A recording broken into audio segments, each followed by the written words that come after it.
The words still echo in my head. A little boy standing at the edge of my pool, telling me it was his now, and behind him, his mother, the HOA queen of our street. Smiling like she had already won, the invitations had gone out, the neighbors were whispering, and in just a few hours, my backyard was about to become the stage for their perfect party. But what Karen didn't know was that the pool wouldn't be there when the guests arrived. Welcome back to HOA Secrets, where we dive deep into the dark, petty, and unbelievable world of neighborhood drama. My name is Mark. I live in a quiet suburban cul-de-sac, the kind with neat lawns, trimmed hedges, and rules for everything. And yes, I'm one of those unlucky people who ended up under the thumb of a ruthless HOA. I work a regular job. I mind my own business. But when Karen's son tried to claim my pool as his own, it pulled me into the ugliest war this neighborhood has ever seen. And this is how it all started. I moved into this neighborhood 3 years ago. It looked peaceful at first. Perfect lawns, neat driveways, kids riding bikes in circles. It felt like a picture from a postcard, the kind you see in real estate ads. But behind those smiles, there was always something darker, and that something had a name: Karen. She wasn't just a neighbor, she was the president of the HOA. The kind of woman who thought her clipboard gave her power. She would walk the streets in the morning, writing down notes about people's trash bins, mailboxes, and even the color of their curtains. I used to laugh at her rules, I thought. Who cares if my grass is an inch too high? But I learned quickly.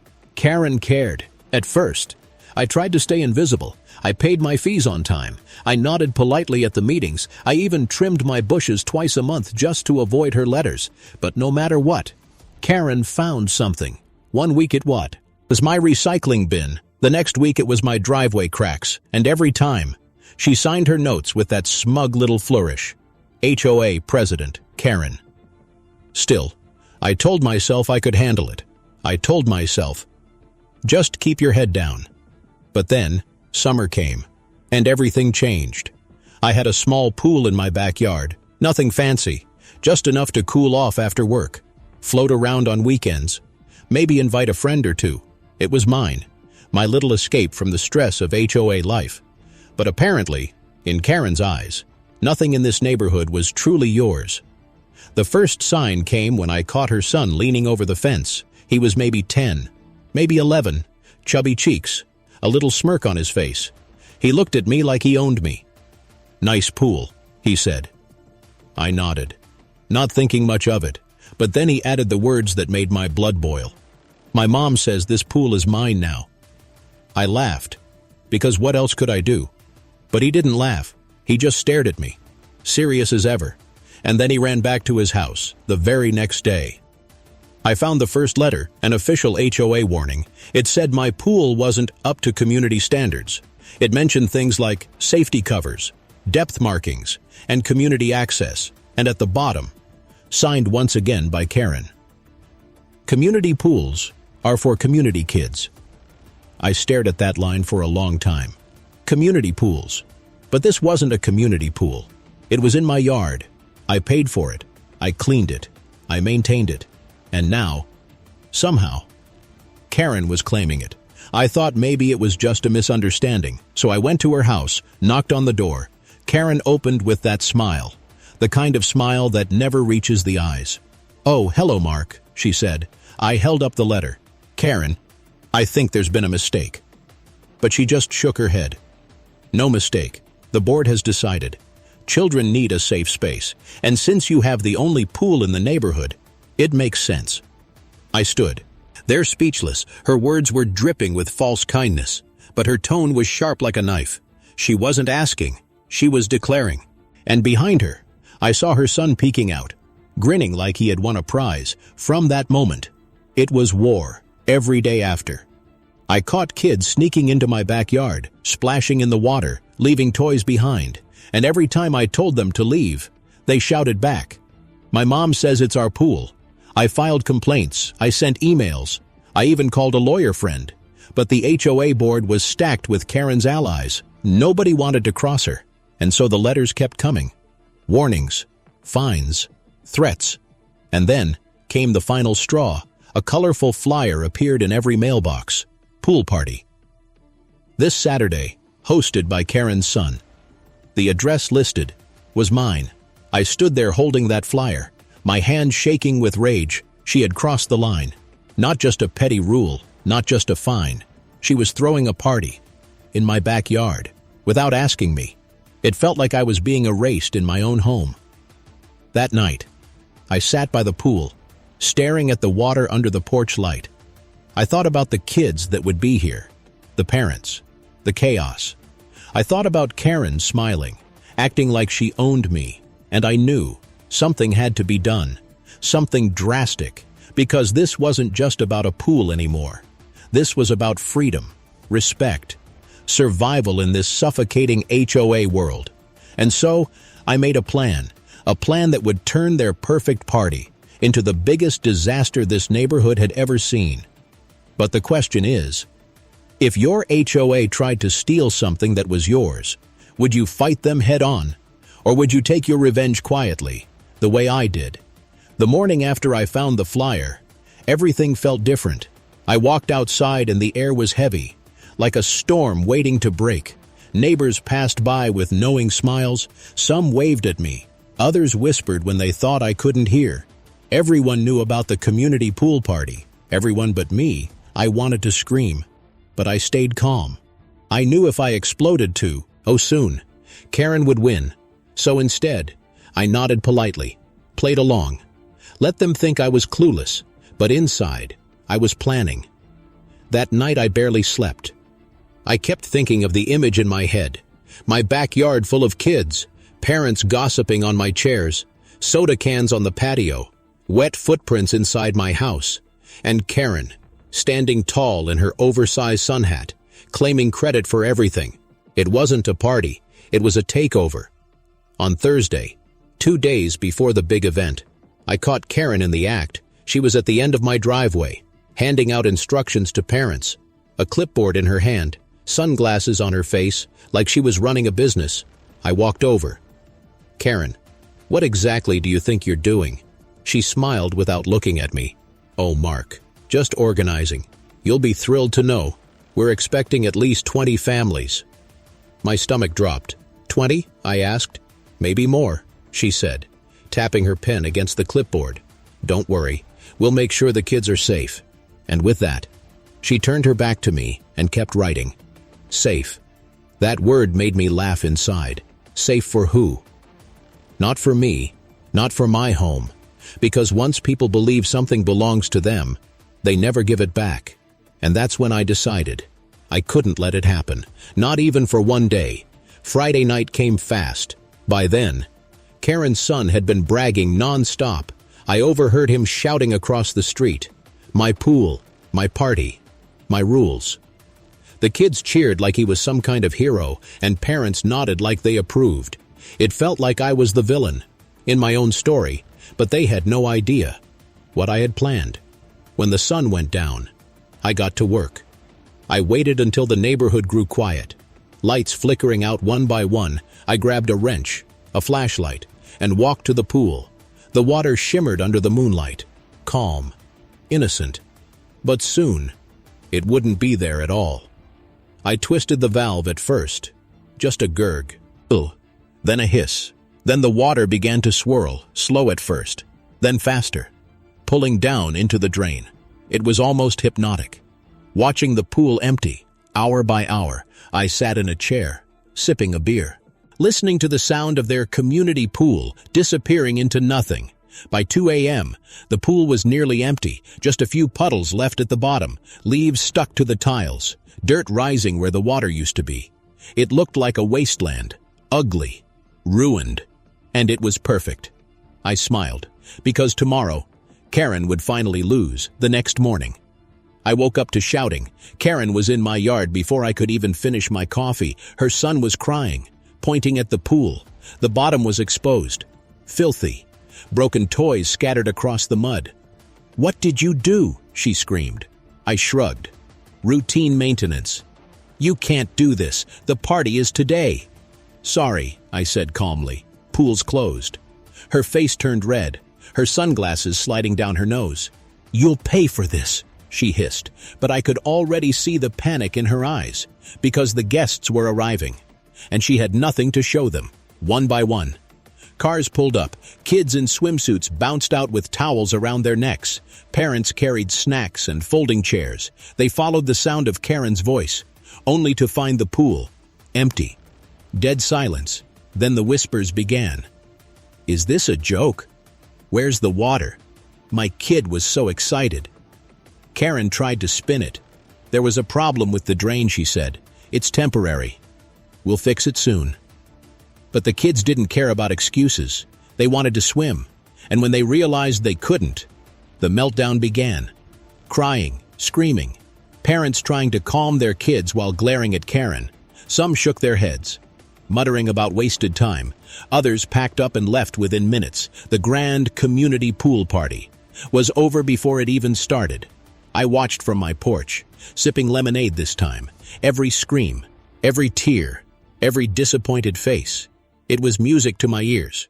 And best of all, Karen couldn't pin it on me, because technically, I hadn't broken any rules. I was simply maintaining my property, But of course, Karen wasn't going to let it end there. That evening, I got another letter, a formal complaint. Accusing me of sabotage, she wrote that my actions were unneighborly, that I had betrayed the spirit of community. I laughed so hard I almost spilled my drink, because for once, the board didn't back her up. Several families had already complained about her lies. They didn't like being tricked into showing up at a stranger's house, and some even demanded her resignation for the first time in years. Karen's power was slipping over the next week. The whispers changed, no longer about me, but about her. Did you hear what she did to Mark? She used his pool without permission. Maybe she shouldn't be president anymore. Karen avoided me after that. She walked the street with her head down, no clipboard in sight. Her son stayed quiet too. No more bragging, no more parties, just silence. And me? I sat by my empty pool, feeling the sweet taste of victory. Sometimes, revenge doesn't need fire. Sometimes, it just needs a slow drain. But the story doesn't end there, because draining the pool gave me an idea, a dangerous one. What if I could use the HOA's own rules against them? Turn every line, every paragraph, into a weapon. Because if Karen could twist the rules, maybe I could twist them too.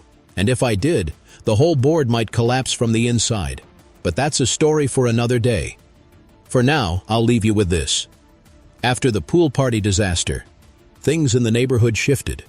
For the first time, Karen wasn't walking around like a queen. No clipboard, no smile, no power. She looked smaller somehow. But I knew better. Karen wasn't finished with me. She never admitted defeat. And I had a feeling. Her silence was only the calm before another storm. So I made a decision. I wasn't going to sit and wait for her next move. This time, I would strike first. Not with anger, not with yelling, but with her favorite weapon, the rules.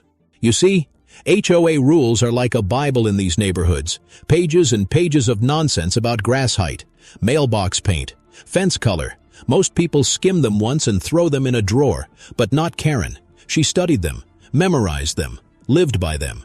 And now, so would I, for 2 weeks, every night after work. I sat at my kitchen table with a highlighter, page after page, rule after rule.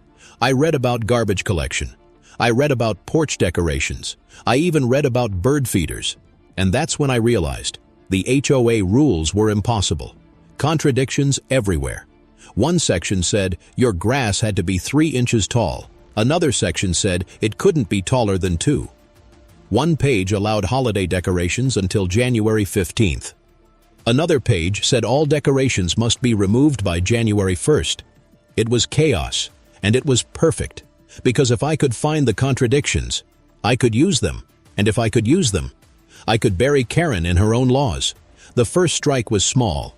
I noticed Karen's mailbox was 2 inches taller than the official standard listed in Section 12, so I filed a complaint, the same way she always did, anonymously at first, just to see if the board would act.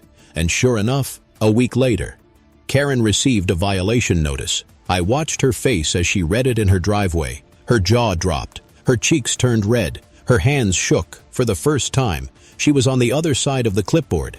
And it was beautiful, but I didn't stop there. Next, I noticed her lawn lights, pretty little solar lights lining her walkway. But Section 7.3 clearly banned exterior lighting that is not pre-approved by the HOA board. So I filed another complaint. This time, I signed my name at the bottom. The next meeting was priceless. Karen stormed in, waving the violation letter in the air. "This is ridiculous. Who would file such nonsense?" I raised my hand slowly. "I did," I said. The room went silent. The board members looked at each other nervously, and Karen's eyes locked onto mine, sharp as daggers. "You think this is funny?" she hissed. I smiled. "No, Karen. I think this is fair." The neighbors chuckled, and that was the moment I knew I had her cornered, because if she argued, she looked like a hypocrite, and if she stayed silent, she looked weak. Either way, I was winning. Over the next month, I became a machine. Every crooked fence, every overgrown shrub, every toy left in a yard overnight, I documented them all. I filed dozens of complaints, and every single time, I signed my name, because I wanted Karen to know. I wanted her to feel what she had made all of us feel for years. Paranoid, watched, controlled. The best part? The neighbors started joining me. At first, quietly. One man whispered, "Hey, Mark, I think Karen's gutter is the wrong color." A week later, another woman slipped me a note about Karen's Christmas lights. It spread like wildfire. Soon, the board was drowning in paperwork. Violation after violation, all aimed at Karen. She tried to fight back. She tried to fine me for having a chair on my porch that wasn't neutral color, but I had already found the loophole in Section 14 that allowed temporary seating. She tried to accuse me of having weeds in my lawn, but I showed up to the meeting with photos, time-stamped, proving my yard was spotless. Every time she swung, I was ready, and every time she missed, the neighbors laughed harder. Karen's power was slipping away piece by piece, and I loved every second. But the real victory came one evening in spring. The board called an emergency meeting. The agenda: review of President Karen's leadership. She walked in stiff, shoulders high, trying to look confident, but I could see it in her eyes. She was cracking. The neighbors unleashed their fury, one after another. They complained about her party scheme, about her unfair fines. Out her lies. I sat quietly in the back, letting them do the work for me. And then, the vote came. Should Karen remain HOA president? Hands went up, one by one. Every neighbor voted no, and just like that, she was out. Karen's face was pale, her hands clenched into fists. She didn't say a word. She just grabbed her clipboard and stormed out. And in that moment, I felt a rush of victory like never before. The queen had been dethroned, and I had helped pull the crown from her head. But here's the thing about power. It doesn't disappear. It lingers, even when Karen lost her title. Her shadow was still everywhere. I saw her peeking through her blinds when I walked by. I heard her muttering when neighbors gathered without her, and I knew, deep down, she wasn't done. She was planning something bigger, and if I wasn't careful, she'd come back stronger than ever, because people like Karen don't just fade away, they wait, they watch, they strike when you least expect it. And that's when I realized, my fight wasn't over, it was only beginning, so I'll leave you with this. When Karen was voted out of the HOA presidency, the neighborhood felt lighter. No more surprise letters in mailboxes, no more lectures about lawn care, no more fake smiles at the meetings. People actually laughed again. They waved. They relaxed. It should have been over. It should have felt like peace. But peace never lasts long in suburbia. Not when someone like Karen is watching from behind her curtains for weeks after her removal. She disappeared from the spotlight.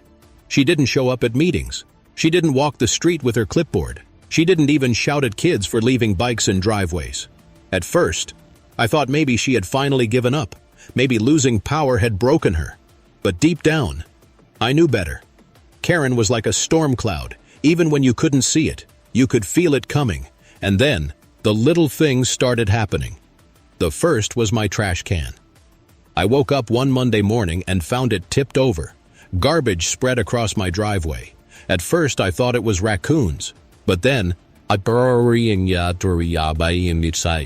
noticed the lid. It wasn't chewed or scratched, it was clean, placed carefully on top of the mess, almost like someone wanted me to know. It wasn't an accident. The second came a week later. I got a letter in the mail, not from the HOA, not official, just a plain white envelope with no return address. Inside was a single sheet of paper, cut out letters from magazines glued together, spelling one phrase, "You will regret this." I laughed at first. It felt childish, dramatic, but the more I thought about it, the more it fit. Karen was humiliated, and now she wanted revenge. Silent revenge, sneaky revenge. Soon the whispers began again.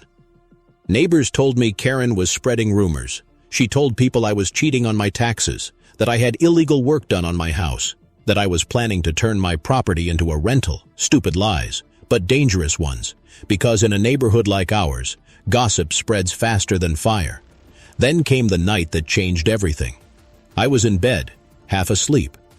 When I heard it, a faint splash from the backyard, I sat up, listening. Another splash, louder this time. I grabbed a flashlight and ran outside. My pool was still empty, but in the shallow puddles at the bottom, something moved. I shined the light down and froze. It was fish, dozens of tiny goldfish, wriggling in the muddy water. I stared in disbelief. Who would dump fish into an empty pool? And then it hit me. Karen. It was her calling card, her way of mocking me, her way of saying, "I can still touch your world whenever I want." I scooped out the fish and tossed them, but the image haunted me because it wasn't just about fish. It was about control, about fear. And that's when I realized Karen's game wasn't over. It had just evolved. I started noticing her more after that, her blinds shifting whenever I walked by, her car creeping slowly down the street when I took out the trash. Sometimes I'd catch her standing in her yard at night, staring at my house, not moving, just staring, like a shadow that refused to fade. I told myself not to engage. That's what she wanted. She wanted me to snap, to yell, to look like the villain. But then, she made her boldest move yet. One Saturday morning, I walked outside to find a giant sign planted in my front yard, big red letters on white cardboard, "Danger, unsafe property." And underneath, a fake seal that looked like an HOA stamp. Neighbors gathered, they whispered again. Some believed it, others laughed. But one thing was certain. Karen had escalated. I ripped the sign out of the ground and stormed to her house. She opened the door slowly, pretending to look surprised.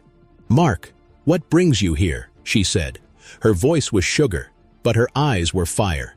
"You know damn well why I'm here," I snapped. She tilted her head. "I don't know what you mean." I held up the sign. She smiled, just a little. "Maybe the community is finally realizing you're not as safe as you seem." I wanted to scream. I wanted to throw the sign in her face, but I didn't, because I remembered something she had forgotten. She was no longer president. She was no longer untouchable, and without her allies on the board, she was just another homeowner, bound by the same rules she once used against us. So I played it smart. I reported the sign. I showed the board her fake stamp, and this time, they acted. Karen was fined. Not once, not twice, but 3 separate times for harassment. She tried to fight it, but she had no power left. The neighbors laughed at her, mocked her. Her son avoided everyone at school. The empire she built was crumbling, but still. I couldn't shake the feeling. Every night, when I locked my doors, I wondered, was she out there? Was she plotting something worse? Because Karen wasn't the kind of person who surrendered. She was the kind who waited for you to let your guard down, and then struck when you least expected it. And maybe that's why, even in victory, I couldn't relax, because deep down, I knew this battle wasn't about pools or parties anymore. It was about survival, me versus her, light versus shadow, order versus chaos. And in a place like this, where every lawn looks the same, every smile is fake, and every rule is written in ink, how do you ever know who's really watching you? So I'll ask you this. After the sign incident, things got quiet again. Too quiet. Karen paid her fines. She stopped showing up at meetings. She even stopped glaring at me when I walked past her yard. But silence in suburbia is never peace. It's a pause, a setup, a warning. I kept my eyes open. I double-checked my locks every night. I even installed cameras in my backyard. But for a few weeks, nothing happened. And that almost made it worse. Because waiting for Karen was like waiting for thunder after lightning. You knew it was coming. You just didn't know when. Then, one night, something strange happened. I was out for a walk after dinner. The air was cool. The street was quiet. Porch lights glowing one by one as I passed the last house on the cul-de-sac, the one that always seemed empty. I noticed something, a flicker in the window, a shadow moving inside. I froze, because for 3 years, I had never seen anyone go in or out of that house. People said it was a rental. Others said the owner lived overseas. Some joked it was haunted. But that night, I saw movement. And when I leaned closer, I heard it. Voices, muffled, low, and then a laugh. A laugh I recognized instantly. Karen. My stomach twisted. What was she doing in that house? I stepped back quickly before anyone saw me, and for the rest of the night, I couldn't shake the thought. Karen wasn't just hiding in her home. She was using the empty house as her secret base. The next morning, I tested my theory. I walked my dog past the house 3 times. On the third pass, the blinds shifted just a little, like someone was peeking. I smirked. She thought she was clever, but I knew days later. The whispers returned, only this time, they weren't about me. They were about the mystery neighbor. Someone had seen a car parked outside the empty house late at night. People said it was a rental. Others said the owner lived overseas. Some joked it was haunted. But that night, I saw movement, and when I leaned closer, I heard it. Voices, muffled, low, and then a laugh I recognized instantly. Karen, my stomach twisted. What was she doing in that house? I stepped back quickly before anyone saw me, and for the rest of the night, I couldn't shake the thought. Karen wasn't just hiding in her home. She was using the empty house as her secret base. The next morning, I tested my theory. I walked my dog past the house 3 times. On the third pass, the blind shifted just a little, like someone was peeking. I smirked. She thought she was clever, but I knew. Days later, the whispers returned. Only this time, they weren't about me. They were about the mystery neighbor. Someone had seen a car parked outside the empty house late at night. Another swore they heard people arguing inside. And soon, the rumors grew. Drug dealers, squatters, ghosts. Nobody knew the truth. Nobody but me. And that's when I realized I had a weapon, because Karen's power came from image. She thrived on control, reputation, fear. But what if the neighborhood started fearing her? What if the whispers turned against her? I started planting seeds at the mailbox. I casually mentioned hearing strange noises at the end of the street at the next HOA meeting. I asked if anyone knew who was squatting in the empty house. And slowly, the story spread. It didn't take long before the board put it on the agenda. Concerns about suspicious activity in vacant property. Karen showed up that night. She looked pale, nervous. Her eyes darted around the room. The president called for order. Neighbors shouted, "We saw lights in there. We heard voices. My kid said someone was watching him from the window." Karen tried to calm them. "I'm sure it's nothing," she said softly, but her voice trembled. And I knew. They could smell weakness. The board voted to send inspectors. They wanted answers. And Karen was trapped that night. As I sat on my porch, Karen walked by. She didn't glare. She didn't scowl. She just whispered, "You think you're smart, but you don't know who you're messing with." Then she kept walking, and those words stuck in my head because maybe, just maybe, she wasn't working alone. 2 days later, the inspectors entered the house, and what they found shocked everyone. Inside was a stash of old HOA files, stacks of papers, violation notices, private letters, all organized in neat folders, every single one connected back to Karen. She had been using that vacant house as her personal archive. her war room, her secret headquarters. The board was horrified, the neighbors outraged. How long had she been spying on us, collecting our mail, copying our complaints? It was a scandal unlike anything our cul-de-sac had seen. Karen tried to defend herself. She said it was for record-keeping, that she was just being responsible, but nobody bought it. And in that moment, the last of her credibility vanished. The neighborhood turned against her completely. Kids mocked her in the street. Parents crossed the road to avoid her. The woman who once ruled over us with fines and letters was now the outcast. But even as she fell, I couldn't relax because every villain has a breaking point. And when you push someone like Karen to the edge, they don't just fall. They drag you down with them. One night, around midnight, I was sitting in my kitchen drinking tea. The house was quiet, the street silent, and then I heard it. A knock on the back door. Slow, deliberate. I froze. Who knocks on a back door at midnight? I grabbed a flashlight and crept toward the door. The knock came again. Louder. My heart pounded. I swung the light onto the glass, and for a split second, I saw her, Karen, her face pale, her eyes wide, and then she vanished into the dark. I opened the door, but she was gone. Only a note remained, taped to the glass. 4 words, "This isn't over yet." My hands shook as I read it, because I realized, even stripped of power, even humiliated, Karen still had fight left in her, and now she was desperate. The question that haunted me was simple. How far would she go? Would she stop at rumors, pranks, letters, or would she push further into something darker, something dangerous? Because in suburbia, wars don't end with peace treaties. They end with one side gone. And as I locked the door that night, staring out at the quiet street, I asked myself, who was going to disappear first? Me or her? So I'll ask you.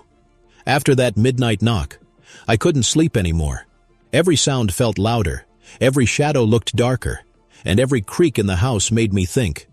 Karen was already inside. For weeks. I lived in paranoia. I checked my locks twice every night. I kept my phone by my bed. I even started leaving a light on in the kitchen, just so I could see if anyone moved outside. It felt ridiculous. But fear has a way of making you ridiculous. And the worst part? Karen knew it. She wanted me on edge. She wanted me tired, distracted, vulnerable. It started with little things. Packages disappearing from my porch, trash cans tipped over again, a crack in my car windshield that hadn't been there the night before. I couldn't prove it was her. But I didn't need proof. I could feel her fingerprints all over it. One morning, I opened my mailbox and found something chilling, a photo. It was me, sitting in my living room, reading, taken through the window, the back of my head, the glow of the lamp, clear as day, and written across the bottom in red marker. I see you. I dropped the photo, my hands shaking, because this wasn't just HOA drama anymore. This was personal. This was psychological warfare.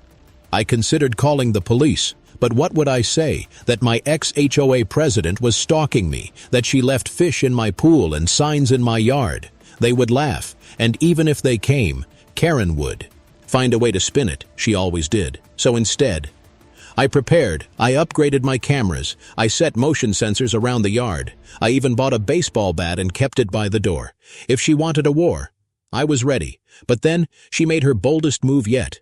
It was Saturday afternoon. The sun was shining. Neighbors were mowing lawns. Kids were riding bikes. Everything looked normal until a loudspeaker crackled to life. At first, I thought it was a car stereo, but then I realized the sound was coming from Karen's yard. She had set up speakers on her porch, and she was blasting my voice. It took me a moment to understand. She had recordings of me, private moments, me talking to myself in the yard, me muttering about her under my breath, even a phone call I'd made late at night. She had been spying on me with hidden microphones, recording everything, and now she was playing it for the whole neighborhood to hear. I ran outside. "Turn it off!" I shouted, but she only turned the volume higher. Neighbors gathered, listening. Some looked embarrassed, some laughed nervously, and Karen stood there, arms crossed, smiling like the devil. "You see?" she shouted. This is who he really is. A liar. A coward. A menace to our community. I felt exposed, naked, like she had ripped the walls off my house and showed everyone my secrets. And in that moment, I understood her plan. If she couldn't control me with rules, she would destroy me with shame. But then something unexpected happened. The neighbors didn't turn on me, they turned on her. One woman shouted, "Karen, this is insane!" Another man yelled, "You broke into his privacy. That's illegal." Soon the crowd was booing, shouting at her, demanding she stop. Karen's smile faltered. Her power slipped again, and finally, she killed the speakers and stormed inside. But the damage was done, not to me, to her, because now, everyone had seen how far she was willing to go. She wasn't the queen of the HOA anymore. She wasn't even a neighbor. She was a villain, a stalker, a ghost haunting the cul-de-sac. That night, I thought about it all. The pool, the party, the fish, the sign, the midnight knock, and now, the loudspeakers. It felt like a horror movie playing out in slow motion, and the scariest part was knowing. Karen wasn't finished, because people like her never stop. They don't know how. I decided then I had to end it. Not just defend myself, not just wait for her next move, but end it completely. Because if I didn't, she would keep escalating until someone truly got hurt. So I started planning again. But this time, my plan wasn't about revenge. It was about survival. I dug deeper into the HOA records. I searched through every file I could get my hands on. And that's when I found it. A paper trail. Fines she had pocketed. Payments that never reached the HOA account. Expenses that didn't add up. Karen hadn't just abused her power. She had stolen from the community. It was all there. Black and white. Numbers don't lie.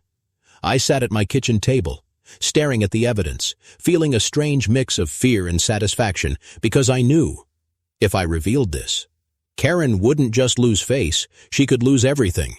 Her house, her reputation, maybe even her freedom.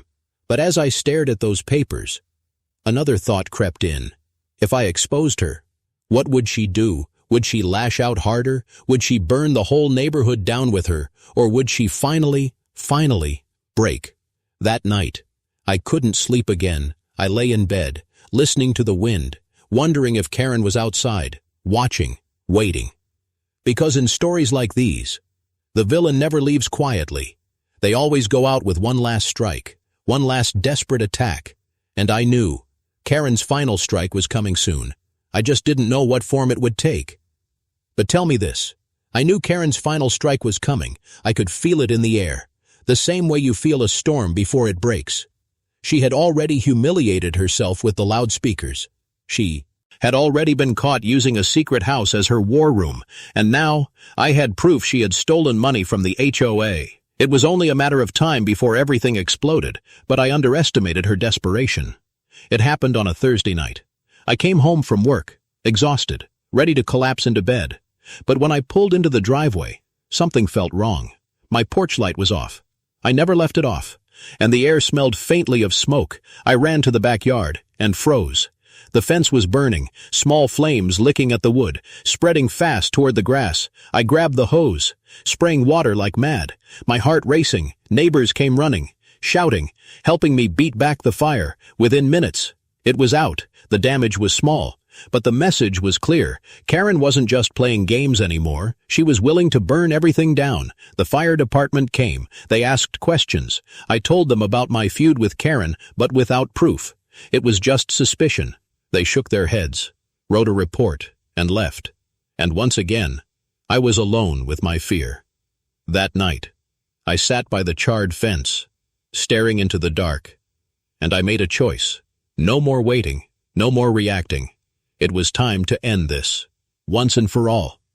The next morning, I walked into the HOA office with a folder in my hand. Inside, every document I had collected, bank statements, payment records, proof of Karen's theft. I laid it all on the table. The board members' eyes widened as they flipped through the pages. By the time they finished, the room was silent. Finally, one of them said what I had been waiting to hear. This is criminal. They called an emergency vote. This time, It wasn't about her presidency, it was about pressing charges. Word spread fast. By evening, the whole neighborhood knew. Karen wasn't just a bully, she was a thief. That night, I heard shouting from her house, her son crying, her voice breaking, and for the first time, I almost felt sorry for her. Almost. The next day, the police showed up. 2 cars parked in front of her driveway. Officers walked her out in handcuffs. The neighbors watched from their porches, whispering, recording on their phones. Karen's face was pale, her hair messy, her eyes full of rage. She spotted me across the street, and even as they pushed her into the car, she mouthed the words, "This isn't over." But we both knew. It was. The neighborhood was never the same after that. For weeks, people celebrated, barbecues, block parties, laughter. It felt like a weight had been lifted from the cul-de-sac. Kids played freely, parents relaxed, and I, for the first time in years, slept through the night. But even in victory, I couldn't shake the memories, the fish in the pool, the midnight knock, the photo in my mailbox, the flames on my fence. It all replayed in my head like a bad movie, and sometimes, late at night, I still felt her eyes on me, even though she was gone. A few months later, a for sale sign appeared in her yard. Her house sat empty for weeks, the blinds drawn tight, and then one day, movers came. Her things disappeared. Her car was gone.